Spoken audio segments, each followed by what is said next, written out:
Glória a Deus, que alegria, irmãos. Podemos estar aqui hoje na nossa conferência 2025, nossa conferência, uma igreja sobrenatural. Então o pastor Charles já falou aqui sobre o que a garagem, né, o garajão da bênção. Você sabe que o nome original da comunidade de Atos era garajão da bênção, né? Nem se comenta muito isso, né? Mas começou numa garagem. Coisa do Angel, cadê o Angel? Está lá ele lá. O Angel pedia louvor nas rádios para os irmãos. Aí dizia, mas mandar para que irmão? Para os irmãos do Garajão da Bênção. E aí surgiu o nome da igreja, porque se reuniu na garagem, virou Garajão da Bênção. Mas sabe, nós estamos debaixo de uma unção, irmãos. Nós estamos debaixo do sobrenatural de Deus. E eu quero compartilhar com você nessa tarde, brevemente, sobre o sobrenatural de Deus na vida da igreja. O sobrenatural de Deus na vida da igreja. A igreja precisa se mover nesse ambiente sobrenatural. A igreja precisa se mover num ambiente que não é um ambiente natural. Achei tão revelador o que o pastor Valdeir trouxe aqui, falando que todo cansaço é fruto do viver na alma, e não viver no espírito. Por quê? Porque quando você está vivendo na alma, você está vivendo, fazendo força para ser aquilo que você não é. Toda vez que você tenta ser aquilo que você não é muito cansativo, né? O início do meu ministério foi muito cansativo. Eu tentava ser igual o pastor Charles, eu amo tanto ele, né? Um homem tão ungido, né? tão ousado, um homem que move tanto no profético. Eu fico pensando, eu tenho que ser que nem ele. Aí eu ficava pensando, o que o pastor Charles ia falar nesse momento? O que ele ia fazer? Como é que ele ia se comportar? Isso era um cansaço de alma. Eu estava tentando ser cachorro. Não que o pastor Charles, nada disso, né? É só o exemplo do pastor Valdeir aqui. Mas sabe, quando você descobre a sua verdadeira identidade, aí o cansaço vai embora, a fadiga vai embora, porque você começa a viver de acordo com quem você é, viver a sua realidade espiritual. Jesus disse, lá em João 14, 12, ele disse que aquele que crê, obras ainda maiores que a minha farão. Jesus fez obras extraordinárias, amém, irmãos? Mas a promessa é que nós faremos obras iguais e ainda maiores que a dele. Iguais e ainda maiores. Você crê nisso? Ele diz que essa promessa é para aquele que crê. Essa promessa é para aquele que crê. Então, se você crê, essa verdade é para você também. Lá em Mateus 16, 18, Jesus disse que ele edificaria a sua igreja, e as portas do inferno não prevaleceriam contra ela. E de fato, Jesus ele edificou a sua igreja. De fato, Jesus edificou a eclésia, ou eclesia. E nós vemos isso no livro de Atos. A história, o começo da vida da igreja que Jesus edificou. Deixa eu te falar um pouco aqui a respeito daquilo que aconteceu ali no livro de Atos, do mover sobrenatural que existia sobre a igreja de Atos. Só para você entender do que eu estou falando. O livro de Atos ele começa no capítulo 1, falando da ascensão de Jesus. Você sabe, Jesus ele foi crucificado, ele ressuscitou, e ele passou um tempo, cerca de 40 dias com os discípulos ainda aqui. E ali no capítulo 1 de Atos, os discípulos relatam a ascensão de Jesus. Os discípulos começaram a olhar e ver Jesus ser levantado, ascendido aos céus. E aí, para não bastasse isso, 2 anjos aparecem e dizem, olha, por que vocês estão olhando, né? Varões galileus, por que vocês estão olhando para esse Jesus que está indo? Porque da mesma maneira que ele está indo, ele vai vir. Anjos já começaram aparecendo para eles. No capítulo 2, o que nós vemos? Vemos Pentecostes, o derramar do Espírito sobre a igreja. Irmãos, se tem um evento que mudou a história da humanidade, é a cruz depois desse Pentecostes aqui. Esse derramar do Espírito. Por quê? Porque naquele momento ali, pessoas de lugares diferentes, pessoas de línguas diferentes, começaram a se entender, né? Porque uns falavam em línguas, outros falavam em outras línguas, e todos os povos se entendiam. Aleluia! Uma característica do mover genuíno de Deus é que, embora nós tenhamos sotaques, talvez maneiras de falar diferente, todos nós conseguimos andar em unidade. É um evento que aconteceu aqui. Depois a gente vê Pedro e João curando um homem que era coxo de nascença.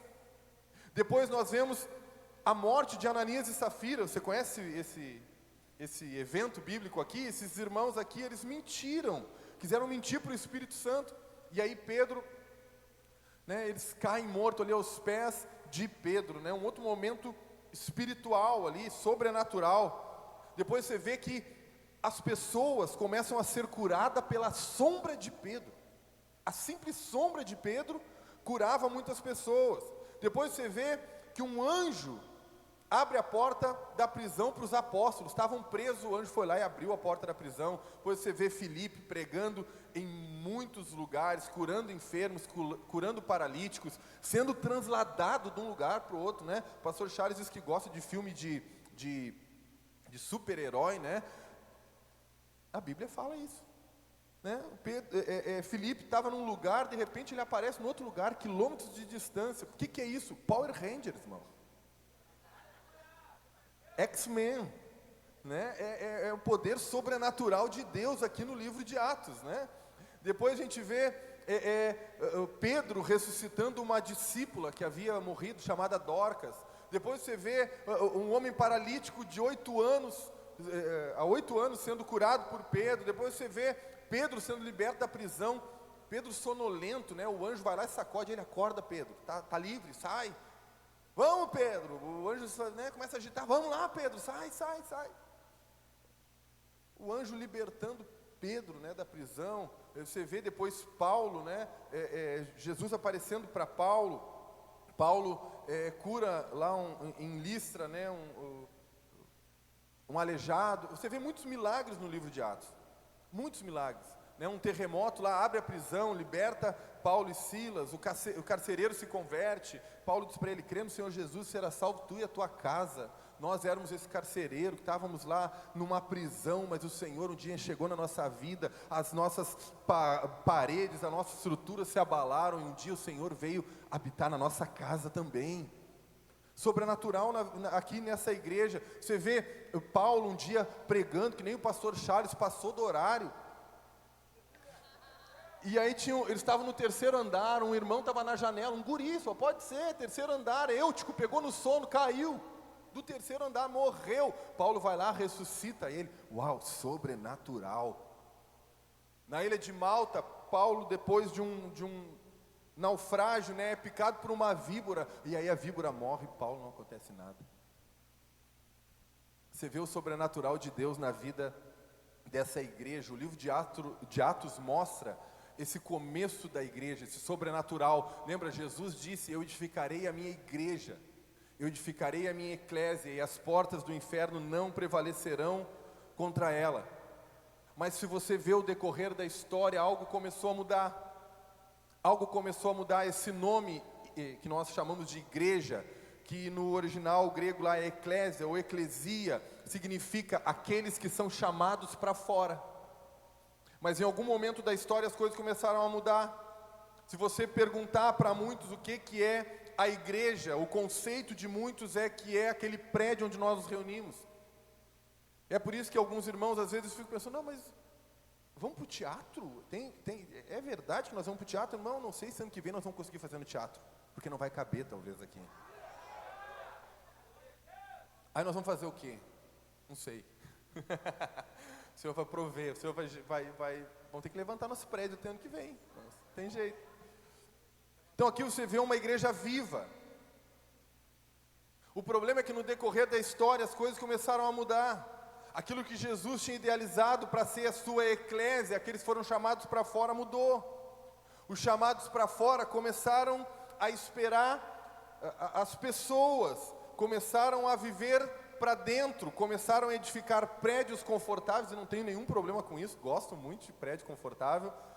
Mas começamos a abrir as portas do nosso prédio e chamar para dentro, para que as pessoas vejam o poder dentro. Mas a eclésia é aquela que demonstra o poder fora, aquela que vive a realidade fora. E eu só estou te falando isso para te mostrar, para que você consiga compreender que aquilo que Jesus idealizou, aquilo que Jesus pensou para a sua eclésia, para a sua igreja, está muito longe daquilo que a maioria está edificando, está muito longe daquilo que a maioria está fazendo. Então, com o passar do tempo, os milagres começaram a diminuir. Alguns se permitem servir a Deus por anos, sem nunca ser cheios do Espírito, sem nunca ser dirigido pelo Espírito Santo, sem nunca relacionar com o Espírito Santo. E com o passar do tempo, o que aconteceu foi que a igreja perdeu o seu poder. Outro dia alguém me perguntou: pastor, por que a gente não vê tantos milagres como antigamente, como a Bíblia fala? E sabe, nós temos, eu vou dizer para você, se você mover aqui no nosso meio, se você perguntar, nós temos vivido milagres. Nós temos visto muitos milagres saltando aí, né, no nosso meio, coisas extraordinárias, outros milagres que às vezes as pessoas pensam que não é um milagre, mas é milagre de Deus, coisas pequenas às vezes, lá no seu empreendimento, na sua família, na sua casa, na sua célula, coisas que são milagres de Deus. Essa semana eu estava na multiplicação de uma célula, da célula do Kevin, né, e um dos irmãos lá, ele contou um pouco do testemunho dele, do que Deus fez na vida dele, do que Deus está fazendo na vida dele e da família dele. Ele diz: quando eu cheguei aqui, eu e a minha, agora eles casaram, né? Nós não tínhamos perspectiva nenhuma de família.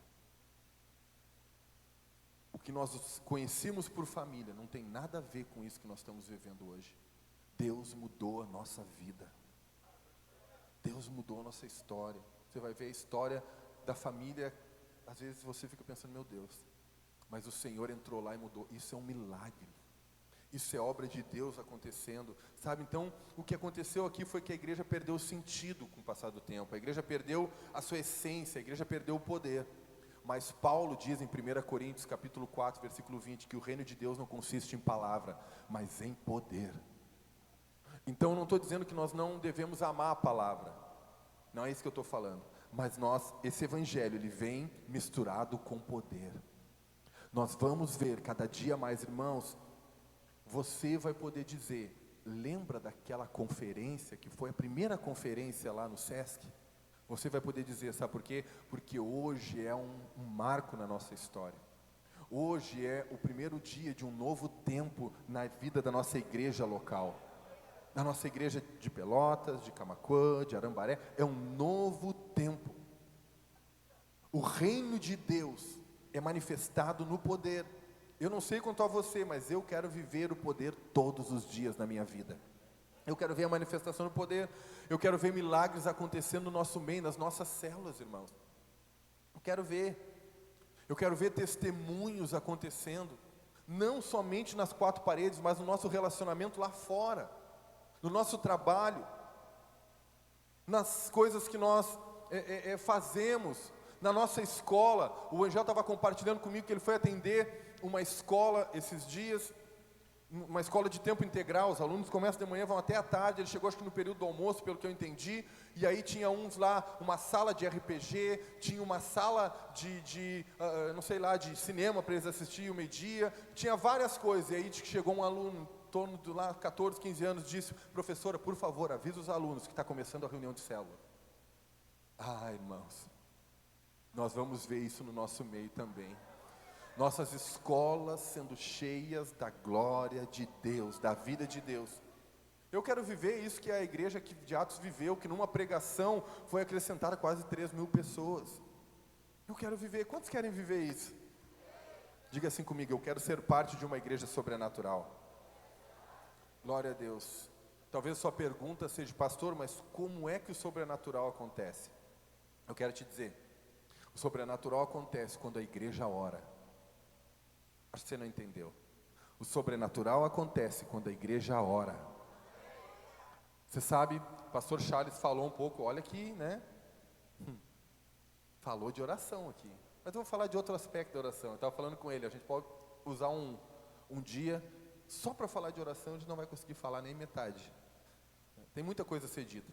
Mas lá em Atos capítulo 4, versículo 31, a palavra de Deus diz assim, que tendo eles orado, tremeu o lugar onde estavam reunidos. Você já esteve num ambiente assim? Ah, irmãos, eu lembro de conferências lá em Goiânia, que quando o pastor Luiz diz: vamos orar, olha, você escuta o som do céu. Eu quero te dizer que esse precisa ser um ambiente também. Você não pode ter nenhum tipo de timidez em orar. Você não pode ter nenhum tipo de timidez em orar. Diz assim: tendo eles orado, tremeu o lugar onde estavam reunidos. Todos ficaram cheios do Espírito Santo e com intrepidez anunciavam a palavra de Deus. O fato deles terem orado fez com que o lugar tremesse e que eles fossem cheios do Espírito Santo. E esse enchimento do Espírito Santo gerou intrepidez, ousadia para eles testemunharem. Sabe, lá em Atos 1:8, a palavra diz que nós receberemos poder ao descer sobre nós o Espírito Santo. Quantos aqui já receberam o Espírito Santo? Quantos aqui já entregaram sua vida para Jesus? Você já recebeu o Espírito Santo dentro de você. Vocês recebem o Espírito Santo, mas para quê? Recebereis poder ao descer sobre vós o Espírito Santo e sereis minhas testemunhas. O poder de Deus sobre a sua vida é para testemunhar. Quando nós somos cheios do Espírito, nós somos liberados a testemunhar. Então a igreja primitiva, ela não tinha templo bonito. A igreja primitiva, ela não tinha talvez um som de última geração, ela não tinha status, mas ela praticava uma disciplina espiritual que fazia toda a diferença. Uma oração com fervor, uma oração apaixonada, uma vida de oração. Se você for ver, o próprio livro de Atos diz que eles permaneciam na doutrina dos apóstolos, no partir do pão e nas orações, na comunhão e na oração. Então, era uma prática desses irmãos. E você vê todos esses milagres acontecendo aqui, porque onde há um ambiente de oração, os céus está aberto. O mover está aberto. Sabe, eu vou te falar, nós somos filhos, nós somos amados, os céus estão abertos sobre nós, mas em muitas ocasiões você vê Jesus indo ao Pai. Você vê Jesus procurando, orando, despedindo os seus discípulos, dizendo, vai, passa para o outro lado, vão lá, eu vou ficar aqui orando. Depois ele vai andando sobre as águas. É assim que funciona, sabe? Você quer andar sobre as águas? Primeiro tem que gastar tempo com o Pai. Se nós queremos andar sobre as águas, irmãos, é necessário gastar tempo com o Pai. Então não foi porque alguém gritou, não foi porque o pastor pregou bonito, foi porque a igreja orou com fervor, com unidade. Foi por isso que o sobrenatural aconteceu, foi por isso que o sobrenatural se tornou comum na vida dessa igreja. Você sabe quando algo se torna comum, prático? Eu não sei como é que vai acontecer, mas eu já sei que Deus vai fazer algo extraordinário, é assim. Então a oração é um terreno fértil onde o sobrenatural brota. A oração é um terreno fértil onde o sobrenatural acontece. Por quê? Porque quando nós oramos, algo sobrenatural, algo muda dentro de nós, algo muda ao nosso redor. Deixa eu te perguntar uma coisa, você já reparou na diferença que há em você orar sozinho, no seu devocional, seu tempo com Deus, e você orar num ambiente de vida, num ambiente de comunidade, num ambiente como esse que nós estamos aqui? Você já reparou a diferença? São duas coisas diferentes, duas práticas que nós precisamos ter. Então não estou dizendo que você não deve ter o seu devocional, não, você deve ter seu devocional, você deve orar, e Deus vai te trazer coisas que Ele só vai te falar nesse ambiente, nesse momento, nesse lugar. Mas há um mover diferente quando nós oramos como igreja. Há um poder liberado de uma maneira diferente, há uma atmosfera profética que é liberada. Há uma atmosfera profética que é liberada. Você sabe, uma vez, um tempo atrás, nós estávamos conversando com o pastor Charles e estava falando, meu Deus, como o Márcio flui no profético. O Márcio flui muito no profético, pastor Charles. Eu fico pensando, e tu não, pastor? Mas tem muito a ver com o ambiente, não é, pastor? Com o ambiente profético que nós geramos aqui. Com esse ambiente liberado para o mover profético que a oração gera num ambiente como esse. Então, o lugar, ele tremeu, o Espírito Santo encheu eles, e eles saíram com ousadia para testemunhar, para anunciar o Evangelho. Eu costumo dizer, pastor Valdeir, que o nosso culto de celebração, ele é o intervalo do jogo. Então, alguns irmãos pensam, não, o culto é o jogo, é o momento. Não, o culto é o intervalo, nós treinamos, nós tomamos um fôlego, nós recebemos uma palavra do Senhor para motivar, que é o técnico dizendo, vai, agora vai dar, marca lá, nós vamos ganhar. E aí a gente volta na segunda-feira para o jogo. A gente volta na segunda-feira para o jogo, é lá que o jogo acontece. Você está sendo... Tem uma palavra que é bem atual, né? Mas você está sendo empoderado nesses dias. Por quê? Porque eu tenho que sentir aquele arrepio na coluna. Aleluia. Amém. O Espírito Santo pode mover do jeito que Ele quiser, mas eu quero te dizer, Ele quer te trazer, Ele quer derramar do poder dEle para você testemunhar. Para você testemunhar. Então não foi um êxtase apenas. Eles saíram dali para viver milagres. Eles saíram dali para viver o sobrenatural. Eles saíram dali para viver o sobrenatural. Então o resultado da oração não foi apenas emocional. Não foi apenas algo no sentido, foi algo transformador que resultou em ousadia. E aí eu te pergunto, no que tem resultado aquilo que você tem recebido nesses dias? Porque eu e você, nós temos recebido uma porção da parte de Deus. Eu e você temos recebido uma unção da parte de Deus. Nesse dia aqui, nesse final de semana, dia 27 de julho, Deus está derramando uma unção sobre a sua vida. E eu te pergunto, o que você vai fazer com ela?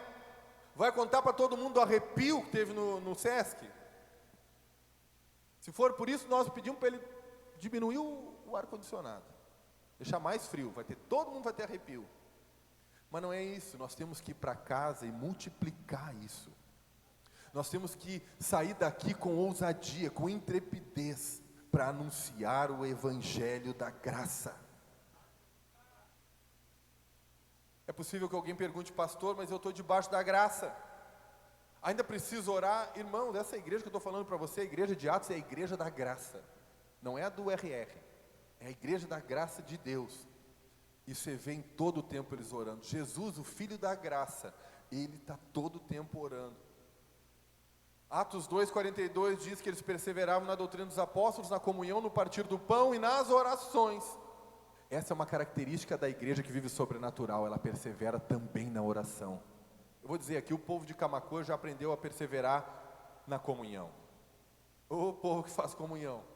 É difícil, às vezes, a gente não ter comunhão. Tem semanas assim que eu digo, meu Deus do céu, como é que a gente consegue comer tanto? Como é que tem tanta comunhão? Mas deixa eu te falar uma coisa, tem algo a mais. Nós precisamos também aprender a perseverar na oração. Irmãos, a oração rompe o céu. A oração toca o céu. É nesse contexto aqui de oração que o livro de Atos, que os irmãos aqui, os irmãos da igreja primitiva, eles viveram o sobrenatural de Deus. Foi nesse conceito. E nós estamos aqui para continuar escrevendo o livro de Atos. Você sabia que o livro de Atos não tem fim? Não existe fim no livro de Atos. Nós estamos escrevendo o Atos 29. Esse Atos 29 está sendo escrito por nós. E o que nós vamos escrever? Nós também precisamos ser uma igreja que se levanta em oração na nossa cidade, irmãos. Nossas vidas, no nosso tempo com Deus, mas também no público. Nós estamos aqui para isso. Então nós não podemos esperar que algo mude. Nós não podemos esperar que o sobrenatural aconteça antes que alguém se levante para orar. Antes que alguém se coloque nessa posição. E eu quero te dizer que Deus está levantando uma igreja que ora, que não apenas reage ao ambiente, mas que está disposta a mudar o ambiente através da sua oração. Quando eu cheguei em Camaquã, eu lembro que Camaquã era conhecida como a cidade do Bailoco. Alguém lembra do Bailoco? Os mais novos nem sabem o que é Bailoco. Glória a Deus, irmão. Você nem sabe. Eu lembro que eu vinha visitar a Janaína aqui, e às vezes era final de semana do Bailoco. Você não sai para a rua, que o Bailoco é muito louco. Era meio que como é que é aquele dia meio que um Halloween, sabe? É festa, fantasia, loucuragem nas esquinas, era loucura assim, entendeu? Hoje não se fala mais em Bailoco, porque essa é a cidade do Senhor Jesus. Eu creio. Aleluia. Aleluia. Deus está levantando uma igreja forte. Eu não estou te falando de uma placa, eu estou te falando de uma igreja que vai influenciar essa cidade, irmão. Eu lembro que agora não tem mais, mas quando estava chegando em Pelotas, tinha uma placa enorme, um outdoor enorme que dizia assim: Pelotas é a cidade do doce. E embaixo dizia assim: e do doce Senhor Jesus. Eu profetizo sobre a cidade de Pelotas, que a igreja de milhares está lá, está chegando. É a cidade do Senhor Jesus. Nós vamos viver isso. Quantos querem viver isso comigo? Deus me mandou para cá para isso, irmão. Sabe, o sobrenatural, ele não é só um evento. O sobrenatural é consequência de uma vida de oração. O sobrenatural não é um evento único.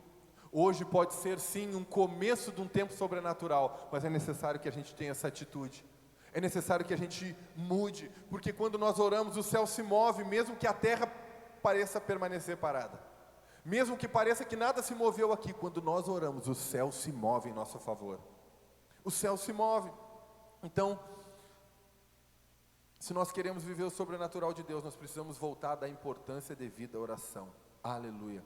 Eu estou com horário aqui, mas eu não sei, não tem aqui o tempo de oração, irmãos, lá de cima, não sei, o tempo que eu tenho para pregar, tá? Então vou seguir falando. Enquanto você não botar, eu não vou seguir falando. Tempo infinito, estou na graça do pastor Valdeir, só que depois eles cortam o infinito, sei que é o problema, né? No meio do infinito, para de ser infinito. Então, uma igreja que vive sobrenatural é uma igreja que ora. Quantos querem romper nesse tempo com a sua vida de oração, irmãos? Nós precisamos romper. A história do mover de Deus na terra, a história do sobrenatural acontecendo na terra, é a história de homens, de igrejas, de pessoas que se colocaram de joelho na presença de Deus. Que essa seja também a nossa história. Segundo, sabe quando que o sobrenatural se manifesta? O sobrenatural se manifesta onde há fé na palavra e uma santa expectativa da bondade de Deus. Deixa eu ler com você o texto que está lá em Mateus capítulo 8, versículo 5. Mateus 8, 5 diz assim: tendo Jesus entrado em Cafarnaum, apresentou-se-lhe um centurião implorando: Senhor, o meu criado jaz em casa, de cama, paralítico, sofrendo horrivelmente. Jesus lhe disse: eu irei curá-lo. Mas o centurião respondeu: Senhor, eu não sou digno que entres na minha casa, mas apenas manda com uma palavra, diga comigo, com uma palavra, amém, e o meu rapaz será curado, pois também sou homem sujeito à autoridade, tenho soldados às minhas ordens, e digo a este, vai, e ele vai, e a outro, vem, e ele vem, e ao meu servo, faze isso, e ele o faz. Ouvindo isso, admirou-se Jesus, e disse aos que seguiam: em verdade vos afirmo, que nem mesmo em Israel achei tamanha fé como esta. Versículo 13, então disse Jesus ao centurião: vai-te e seja feito conforme a tua fé, e naquela mesma hora o servo foi curado. Aleluia. Irmãos, existem duas pessoas no Evangelho que chamaram a atenção de Jesus por causa da sua fé. Duas pessoas que Jesus se admirou a respeito deles por causa da fé.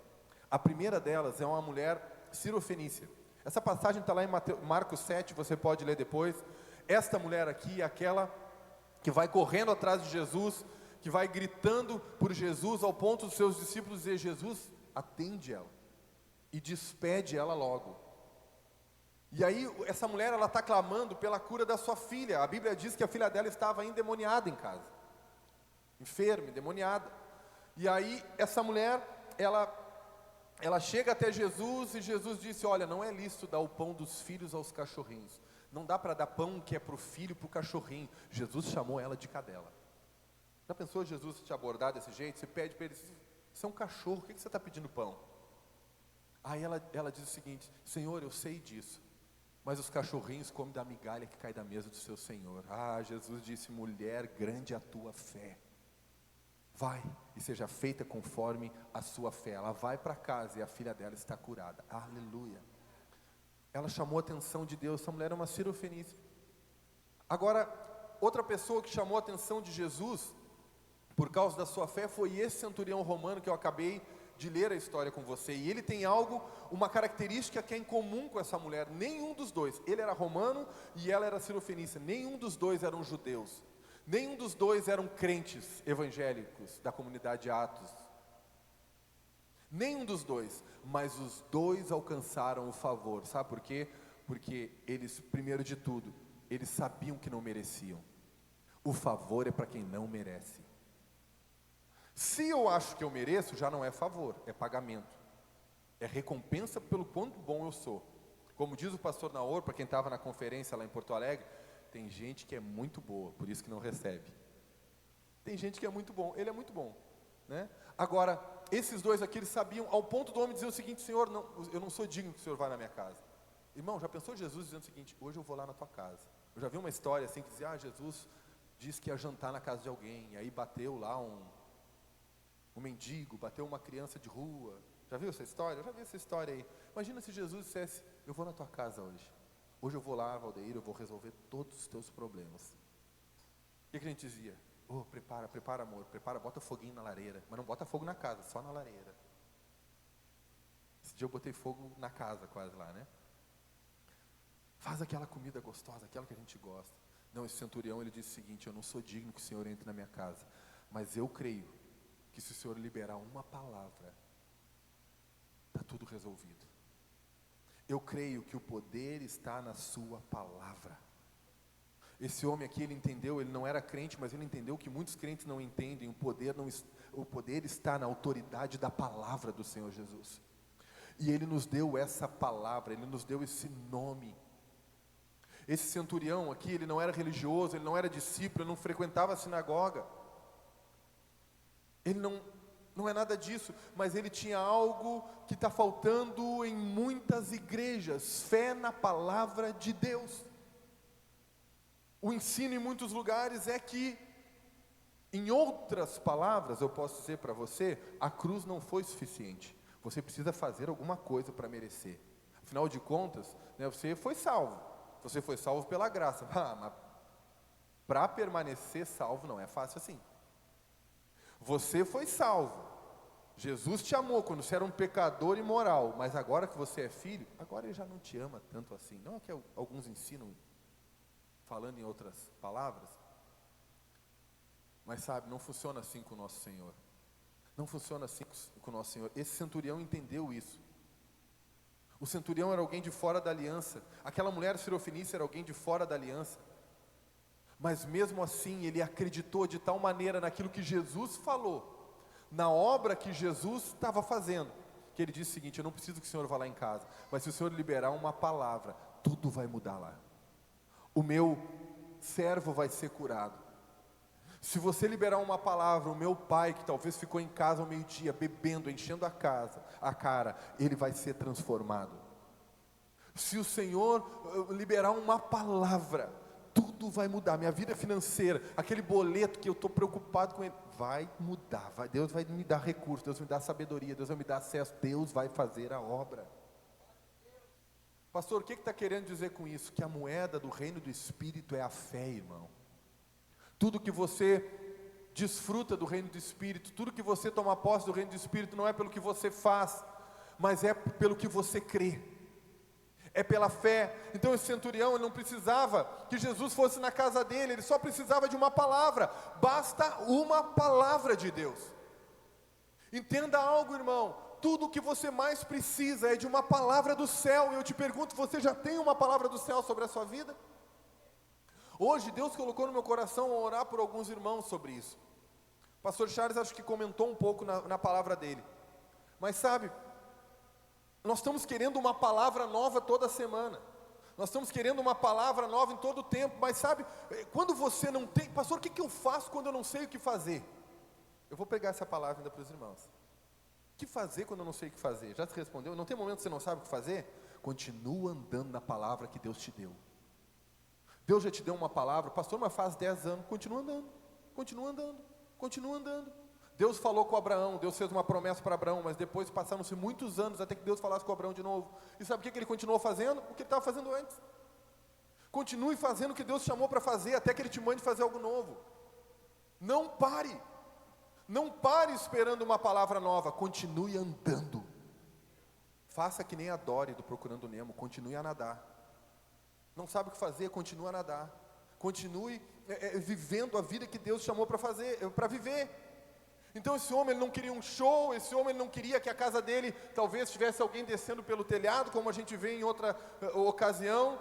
Ele não exigiu a visita de Jesus, ele não pediu uma prova de Jesus, ele só disse: Senhor, me dá uma palavra. Se o Senhor me dá uma palavra, eu tenho certeza que o meu servo vai ser curado. Deus tem uma palavra para você, irmão. Outro dia eu conversava com um irmão e ele estava angustiado, estava ansioso. Eu digo: por que está ansioso, irmão? Está com algum problema? Ele disse: não, pastor, só que eu preciso de uma palavra. Porque se eu não tiver essa palavra de Deus, eu não sei o que fazer. Mas se eu tiver essa palavra, pastor, eu tenho certeza, eu confio na palavra, Deus vai cumprir. É isso que nós precisamos entender. Se Deus te deu uma palavra, Ele vai cumprir, irmão. Deus não muda de opinião no meio do caminho. Deus não resolve mudar as coisas no meio do caminho. É muito comum os irmãos, né? Às vezes ele tem alguma dificuldade na célula ou na vida da igreja. O que ele diz? Pastor, meu tempo aqui acabou. Deus falou comigo. Deus fala. É interessante que Deus, o mesmo Deus que disse, vai para lá, diz agora, vai, sai daqui. Por quê? Porque Deus se enganou no meio do caminho e disse, meu Deus, eu não sabia que eu ia te mandar para o meio de uma gente tão ruim como essa. Me arrependi de ter te mandado, volta, vou te dar uma palavra nova, toma uma palavra. Não, o Deus que te enviou, Ele te sustenta. O Deus que te enviou, o Deus que te deu uma palavra, Ele cumprirá a sua palavra. Agora nós precisamos dessa palavra da parte de Deus. Tudo que nós mais precisamos é dessa palavra, porque uma palavra de Deus muda tudo, uma palavra de Deus muda todas as circunstâncias. O pastor Valdeiro falou que tudo que Deus fez, toda a criação, Ele fez através da sua, Deus disse e veio a se cumprir, veio a existir. Deus disse, haja luz e houve luz. E Deus disse, façamos o homem nossa imagem e semelhança.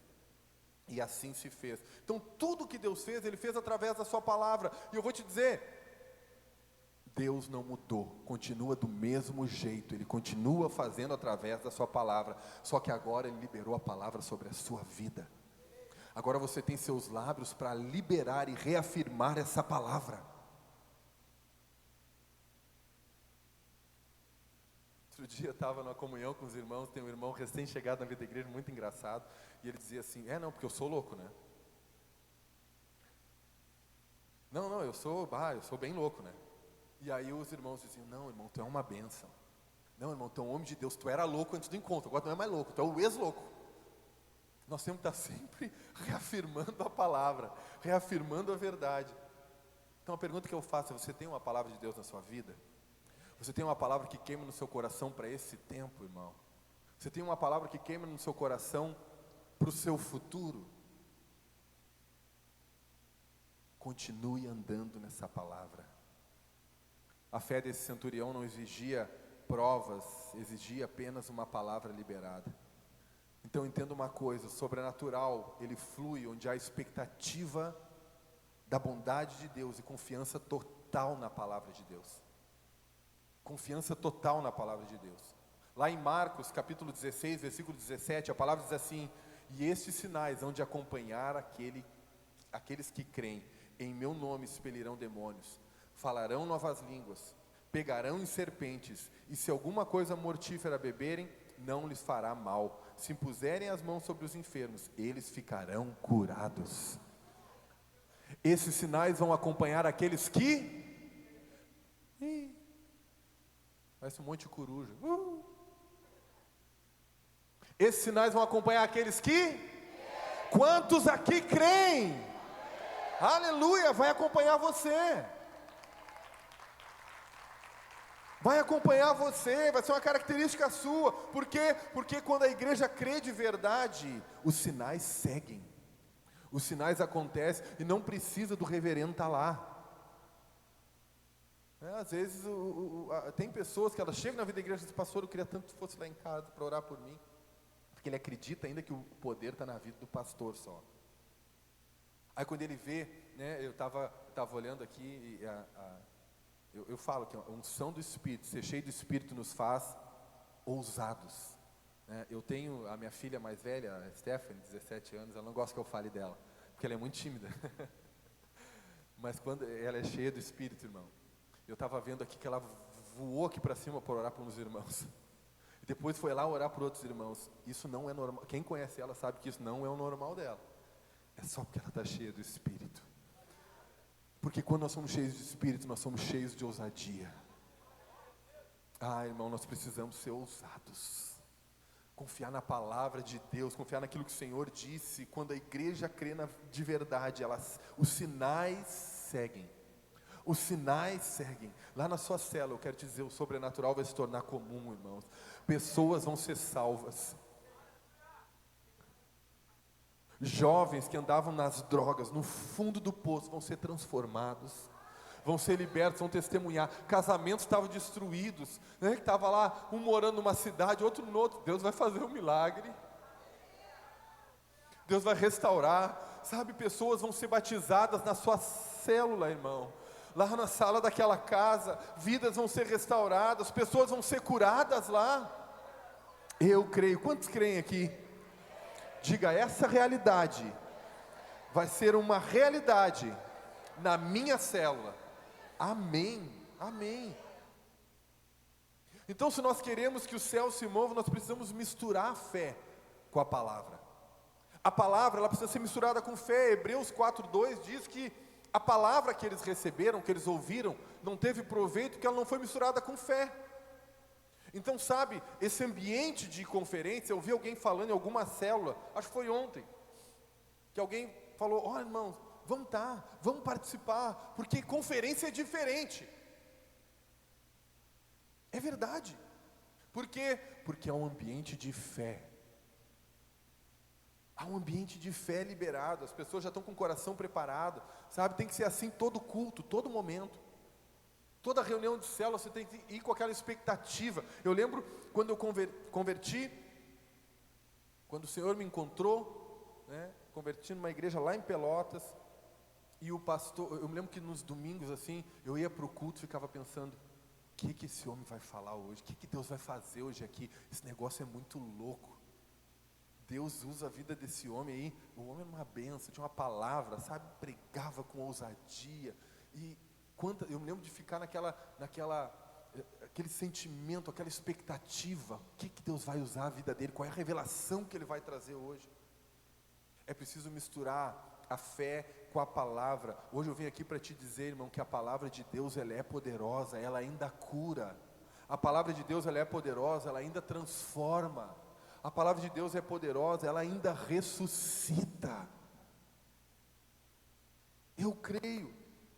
Então essa fé que atrai sobrenatural, não é aquela fé que apenas crê que Deus existe, mas uma fé que aguarda com ardente expectativa, com coração incendiado, que Deus se mova hoje aqui no nosso meio. Que Deus se mova aqui. Essa fé, esse tipo de fé que move o céu, esse tipo de fé que gera o sobrenatural, que gera o impossível. Porque o sobrenatural de Deus não responde a dúvidas. O sobrenatural de Deus não responde a costumes religiosos. O sobrenatural de Deus só responde a uma fé viva e ousada. Viva e ousada. Sabe por que nós não temos vivido mais isso? Primeiro, porque precisamos ser mais intensos, mais cheios do Espírito. E segundo, porque esse ser cheio do Espírito, ele nos dá ousadia. Ousadia para o dia a dia, para você chegar lá. Eu lembro de um testemunho do pastor, deixa eu lembrar o nome dele, do Jesus Cop lá, Gonçalves, Douglas Gonçalves. Ele disse que um dia ele chegou na fila do caixa do supermercado, e tinha um camarada de fone na frente dele. O Espírito falou com ele, disse assim, fala de Jesus, fala do amor de Deus para ele. E ele disse, não pode ser Deus falando comigo aqui na fila, o cara está de fone, você é até indelicado eu dizer para ele tirar o fone para mim conversar com ele. Diz que aí alguém bateu no ombro dele, disse assim, pode me dar licença? Ele disse que ele deu um passo para o lado, o cara tocou no ombro dele, disse, tira o fone. O cara tirou o fone, disse, Deus mandou te falar que você é amado por Ele, que Deus tem uma obra na tua vida. E ele disse, poxa vida, era para eu ter essa ousadia, era para eu ser esse instrumento de Deus. Lembro da minha filha, Kathleen, a menor, há alguns anos atrás, era pequenininha, tinha 6, 7 anos eu acho, menos até. Eu lembro que ela fazia cartinhas pequenininhas, e quando nós íamos no mercado, ela dava para o caixa. Ela disse, eu tenho uma coisa para ti, ela entregava aquilo lá, falando do amor de Deus. Ousadia, estratégias. Deus vai te dar ousadia, irmão. Se você for cheio do Espírito, você vai ser alguém cheio de ousadia. Aleluia. É por isso que Deus te trouxe aqui. Então não aceite só vir para os cultos, não aceite só ouvir a palavra e não aplicar fé na palavra. Toda palavra que é liberada não é apenas para você saber. Deus não quer transformar você num mini crack. Lembra dos mini crack? Um bonequinho que tinha um cabeção desse tamanho, um corpo desse tamanho. Tem crente que acha que só tem que saber. Tem que saber. Irmão, vou te dizer uma coisa, saber sem vida não adianta nada. Teólogos sabem a Bíblia de capa a capa, é condenação e morte para eles. Viva aquilo que Deus te deu. Saia daqui e pratique aquilo que Deus falou com você. A cada culto, quando você recebeu uma palavra que Deus falar com você, viva aquilo que Deus falou com você. Isso tem poder de mudar a sua vida. Isso tem poder de mudar a sua história. Então Deus está procurando uma igreja que se levanta e diz: eu vou viver o sobrenatural, porque eu creio na palavra que Ele liberou sobre mim. Aleluia. Tem essa igreja aqui? Essa igreja está nesse lugar? Amém. E por último, irmãos, gostei, bem ensaiado, glória a Deus. Cadê o meu tecladista, meu guitarrista e a banda aqui? Aleluia. Pode vir, irmãos. O sobrenatural testifica a glória de Deus. O sobrenatural testifica a glória de Deus. Lá em João 11:40, a palavra diz assim: respondeu-lhe Jesus: não te disse que se creres verás a glória de Deus? Deixa eu te falar uma coisa, o contexto desse versículo aqui é a ressurreição de Lázaro. É nesse contexto que Jesus está dizendo: eu não te disse que se você crer você vai ver a glória de Deus? É um contexto do milagre. Mas sabe, esse milagre, você sabe que tem um lugar que a Bíblia fala que Jesus gostava de estar, era em Betânia, na casa dessa família, na casa de Lázaro, Marta e Maria. Jesus gostava de estar lá. Tem aquele lugar que você gosta de estar? Você, casa da mamãe, casa, sei lá, do discipulador, do líder, né? Os irmãos vivem lá na casa do discipulador, né? Aleluia. Esses dias eu estava cantando: comer na casa do pastor. Eu já repreendi.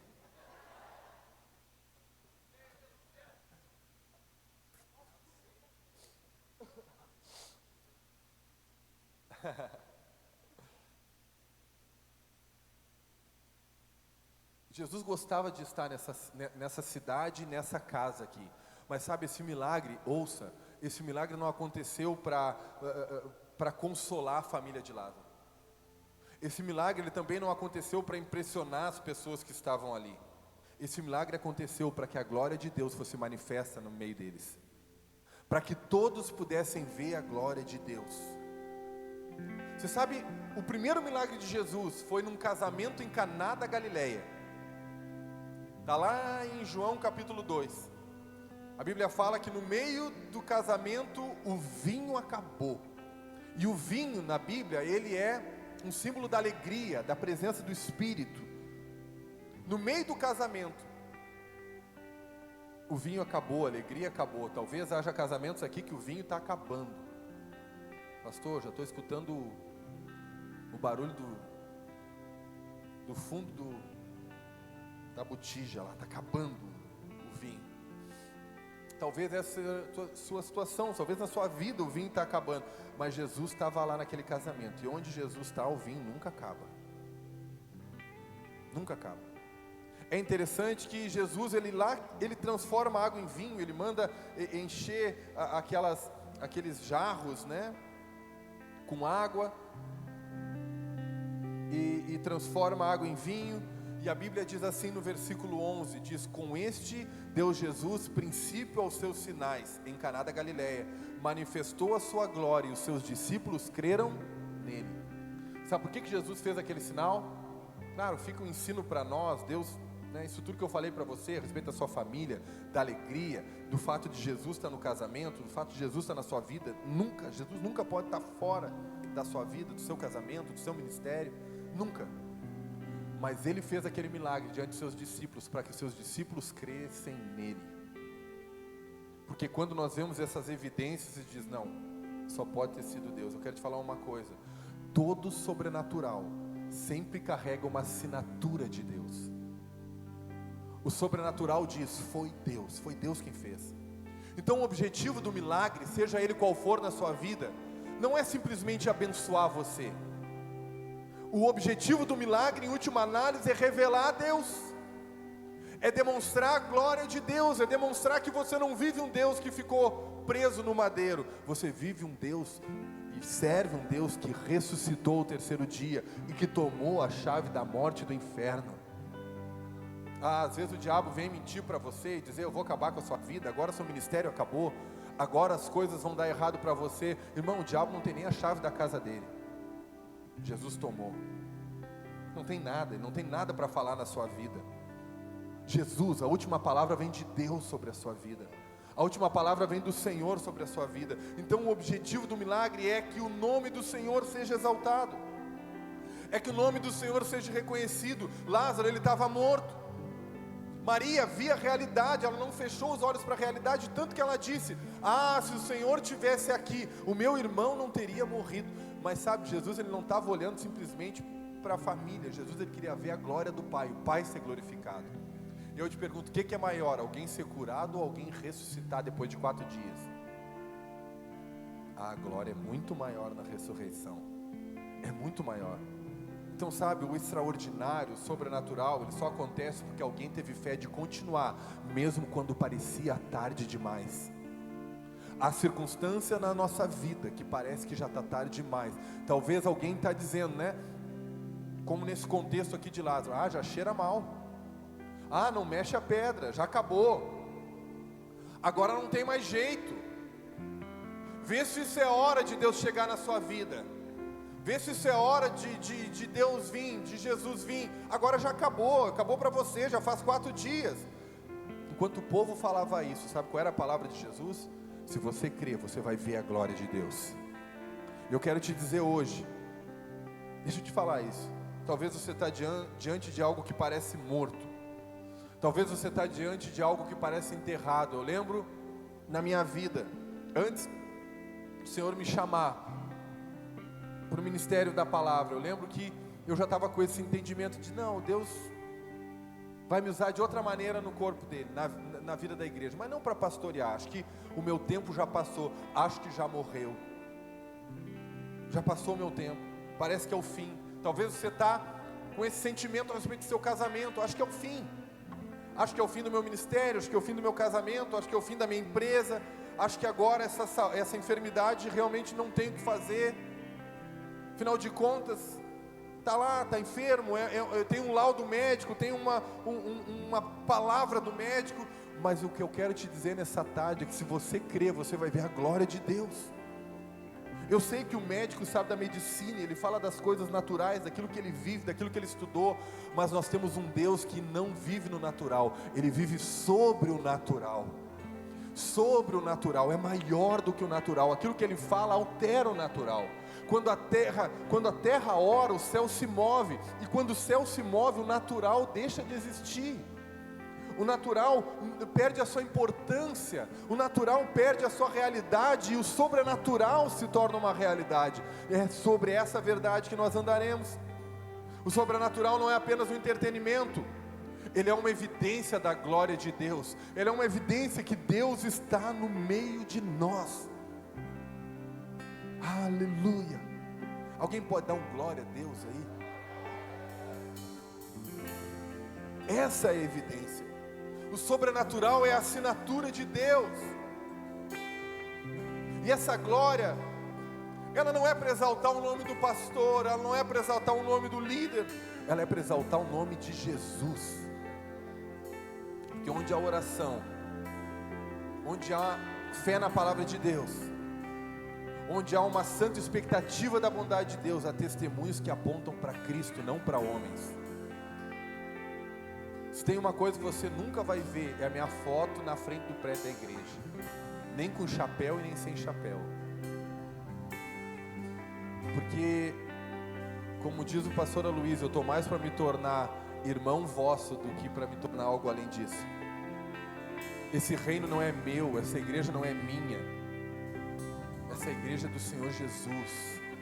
Foi Ele que morreu por ela, foi Ele que pagou por ela. E essa obra que Ele tem para fazer no nosso meio não é natural, não está amparada na minha sabedoria ou na minha persuasão. Essa obra que Deus tem para fazer no nosso meio, Deus está fazendo, está começando a fazer, mas é apenas gotas, apenas gotinhas.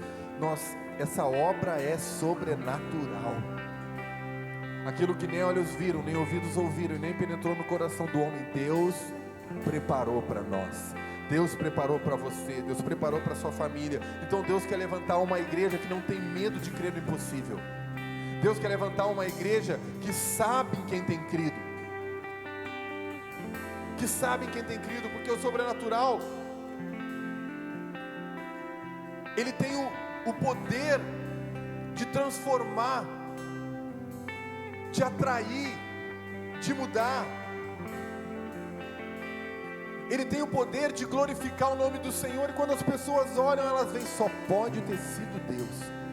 Acho que é por isso que Paulo disse que onde abundou o pecado, superabundou a glória de Deus. Porque as pessoas vão olhar e vão dizer o seguinte: quê? O pessoal da garagem? Quê? Aquele pastorzinho que andava de moto? Quê?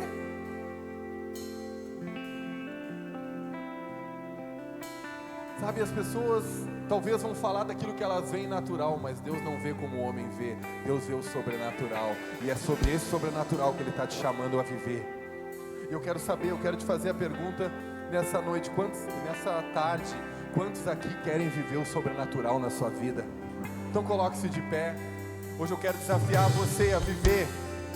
Hoje eu quero desafiar você a viver milagres que gritam aos quatro cantos da cidade: Jesus está vivo. Jesus está vivo. Lá em Efésios capítulo 3, versículo 20, a palavra do Senhor diz assim: que Ele é poderoso para fazer infinitamente mais do que tudo quanto pedimos ou pensamos, conforme o seu poder que opera em nós. Aleluia. Ei, Deus é poderoso para fazer infinitamente mais do que tudo que você tem pedido, orado ou pensado, conforme o seu poder. Deus não vai suprir, Deus não vai fazer de acordo com a nossa necessidade. Deus conhece a nossa necessidade. Deus vai fazer infinitamente mais. Ele vai suprir de acordo com o seu poder que opera em nós. Ele não mudou. Nosso Deus não mudou. O seu poder continua sendo o mesmo. O mesmo Deus, o mesmo Espírito que ressuscitou Jesus dentre os mortos, Ele está aqui nessa tarde. Ele está aqui hoje. Mas Ele busca uma igreja que creia, que ore, que viva para a sua glória, que não queira a glória para si, que não queira o nome reconhecido, que não queira o seu nome nos outdoor, que queira a glória de Deus, que queira o nome de Jesus sendo engrandecido. Eu vou te falar uma coisa: o sobrenatural não é somente possível, o sobrenatural é uma promessa de Deus na vida de todo aquele que crê. Você pode viver esse sobrenatural na sua vida, se você crê. Nós vamos viver esse sobrenatural na nossa igreja. Nós vamos viver esse sobrenatural nas nossas casas. A sua casa vai ter um ambiente sobrenatural, vai ter um ambiente de vida. Mas o céu está esperando que você não se acomode. Uma igreja que não está acomodada, uma igreja que ora até o lugar tremer, uma igreja que crê até ver, e uma igreja que vive para que a glória de Deus seja reconhecida sobre a terra. Se você crê nisso, eu quero te dizer: chegou o seu tempo. Este é o tempo, esta é a hora. Hoje Deus quer reacender uma fé sobrenatural no seu coração. Hoje Deus quer te levar a um novo nível, a um novo nível de fé. Há pessoas aqui que já estão liderando há muitos anos. Há pessoas aqui que já servem a Deus há muitos anos. E a mentira muitas vezes do seu coração é que você já viu de tudo, que você já viveu de tudo. Ei, não aceite isso. Deus está te chamando para um novo tempo, para um tempo de unção sobrenatural, para um tempo de alegria, porque o reino de Deus é justiça, paz e alegria.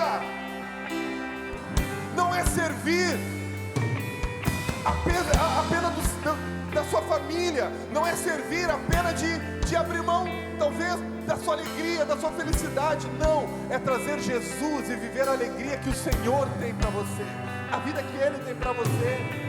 Eu quero perguntar nessa tarde: você está pronto para viver isso?